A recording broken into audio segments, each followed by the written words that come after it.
Kwa kambi ambazo zitakuja, tutaongeza uhamasishaji ili watu wajitokeze zaidi.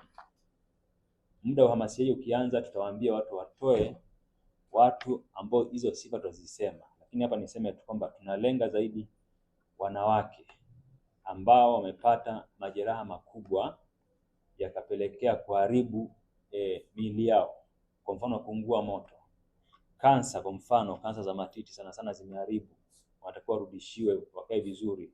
Lakini pia waliobakwa na kuharibika wanahitaji huduma za kibobezi ile. Mpaka sasa zaidi ya watu 300 wameshapata huduma hizi, na upasuaji rekebishi unahitaji gharama kubwa, gharama ya fedha, lakini pia namba 2 unahitaji muda mrefu ili matibabu yaweze kufanyika. Kwa mtu anaweza kafanywa kambi ya kwanza kafanyiwa huduma isikamilike, akahitaji aende kwanza apone, afu akija tena mara nyingine waje wamalizie ule upasuaji, na wakati mwingine wengine mpaka mara 3 wanahitaji kambi 3 ili waweze kukamilisha.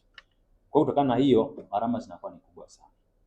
Sasa faida kubwa ambayo tumeipata kutoka kwa wageni ambao wanakuja kila mwaka na wanakuja kwa idadi kubwa ni kwamba wameweza kutuletea utaalamu huu kwa wataalamu wetu, ambao imepelekea sasa mpaka sasa hivi Tanzania tuna idara katika hospitali ya taifa Muhimbili ambayo tayari ina mabingwa na wanatoa huduma hizi kwa kiwango kizuri, na tuna mabingwa jumla 13 sasa hivi ambao ni mabingwa wa upasuaji rekebishi.